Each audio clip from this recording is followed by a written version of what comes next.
Make sure you have the KSL News Radio app to stream BYU games wherever you go. You can also get breaking news alerts and podcast your favorite KSL show, all on one app for KSL News Radio. That's right. Download KSL News Radio app and you can listen tomorrow night to BYU versus Oklahoma. Tip-off at 6 o'clock, pregame at 5 here on your legacy home of the Cougars, KSL News Radio. You can get all the coverage, too, on KSLSports.com. We'll be breaking it down as BYU goes to Oklahoma. Norman, for the first time since 1987. First meeting against Oklahoma since the 1992 Maui Invitational. In that game, Kevin Nixon buried a game winner to put BYU in the winner's side of the bracket in the Maui Invitational, which they then later played number one ranked Duke with Grant Hill and Bobby Hurley back then 32 years ago for BYU. So it's Cougs and Oklahoma. Your thoughts on this one-time Big 12 matchup on the hardwood, Matt? I think this is a really important game for BYU because Oklahoma, I know they've been dipping a little bit, but it's still a quality road game. And we do this fun piece every single week on KSLSports.com. Yourself, myself, Nate Slack, our producer. We answer a couple questions. It's up on the site right now. You can read it at KSLSports.com. And one of the questions was, is this BYU basketball team elite? And I said, I'm not ready to go there yet because they don't have a lot of great signature road wins. That UCF road win is looking better by the week. I will say that. But I want to see them get a couple big road wins. And although Oklahoma's slipped a little bit, I still think that'd be a great road win. And they need to get a few of those before the Big 12 tournament, before I start to buy in to this being a Sweet 16 team or even further. So this is a really good opportunity. And when a team's not playing great like Oklahoma has the past couple weeks, you got to take advantage of those opportunities. And it's a big opportunity. Because if you get that one, you're on a 3-game streak, Mitch. Then you get multiple days off before you host Kansas State, which is nowhere near as good as anyone thought they would be, at home on Saturday night. Like you said earlier, this could become a nice little winning streak, but it starts with a key road game against the Sooners. And if you can get this win, your Big 12 record would be above 500 for the first time this season. Oklahoma is 16-6 overall, 4-5 in Big 12 play. BYU, of course, 16-5 overall, 4-4 in the conference. Sooners have lost, 5 of their 6 losses have been in Big 12 play. They're led by Siena transfer Javian McCollum. He leads OU in scoring 13.7 points per game during Big 12 play. They do have a familiar face on this team, Latrey Darthard. He's a former Utah Valley player. He faced BYU the past 3 years when he was at UVU. But this Oklahoma team is, looking at BYU in high regard. But the fan base for Oklahoma, they're not that excited for it. They're almost begging people to come to the game, Matt. We've discussed quite a bit about how tickets at BYU basketball games, single game tickets, have been really expensive for the casual fan, $45, sometimes $60. Oklahoma's selling tickets for $10 a pop, and they're selling popcorn, sodas, and beer, $2 a piece. They're begging people to come to this game, Mitch. They're begging Get people. Get me out there immediately. They're begging people to come through the turnstiles to see Oklahoma take on BYU. But you know what? Oklahoma head coach Porter Moser, he's the former Loyola Chicago coach that led the Ramblers to that Final Four run with Sister Jean. He's now in third year with Oklahoma. He's not as thrilled about hosting BYU because, man, he thinks BYU is pretty special in college basketball. This is as difficult as a prep as you're going to play. As we get in talking about BYU, they run their offense as fluid as anybody in the country. It makes basketball savants excited when you see their offense. The amount of shooters they have, they're one of the top. I think they are 1 or 2 in the nation in threes. I think the Oklahoma fans are going to see that you're not going to stop them from taking them. They're going to take them. You're trying to contest them. You're trying to limit them and push them out farther. But they're going to do what they do, and they do it extremely well. They're older. They run as good an offense. They're 7th in the net, but they're also, defensively, they're also in the top 25.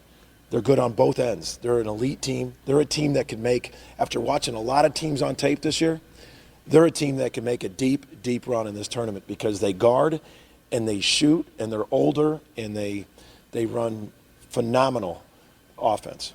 How about that, Matt? That's some high praise from Porter Moser, Oklahoma head coach. That's sound courtesy of Soonerscoop.com. Nearly an elite comment, except he couldn't help himself. He had to throw the older comments in there a couple of times. They're not that old. A lot of this team didn't serve an LDS mission. Foose didn't go. Jackson Robinson didn't go. Like, they're not that old.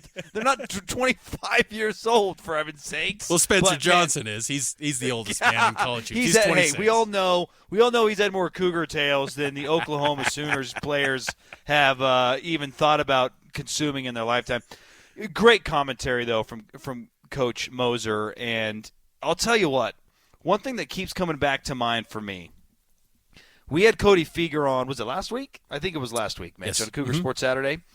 And he talked about one of the things that has surprised him about the Big 12 play is that they didn't anticipate that their style of play would be so different from everybody else's. And I think that has really caught a lot of these teams by surprise because they are so up and down. They shoot a lot of threes, but they do it in a really tactful way. There haven't been that many games where they're just jacking them up, and you're like, what the heck is going on here? Like, they're taking good shots within the flow of the offense. And for coaches like Bill Self, coaches like Porter Moser, to give them that kind of respect, I think that speaks volumes to Coach Pope, his assistant coaches, these players, this program, for building something really unique. And it's been a lot of fun to watch. And this has been one of the most enjoyable BYU teams I've ever watched because they're not dependent on anybody, like we talked about. They play a really fun style of ball, and I love that about this team. 801-575-8255. The great thing about Cougar Nation every Monday night, we hear from you, Cougar Nation. Let's get out to the phone line. Jeff from Springville. Jeff, what's on your mind on this BYU basketball team? Hey, I love the show. Thanks a lot. This is great. Thank you. Hey, I'm really excited as anybody about the success that BYU is having, especially on the road lately.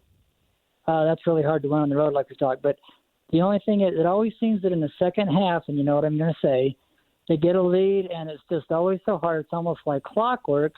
That lead diminishes you, and it drives you crazy. I don't know. Is this a problem, you think? Or I know I'm picking at things, but it just a lot. Just leave it at that. Thanks. Thanks, Jeff. No, and I think it's a fair question because when you hear Porter Moser saying this BYU team can make a deep run, you got to get deep into the weeds and analyze every nook and cranny about this team. You know, that West Virginia game, they were +4 in the second half.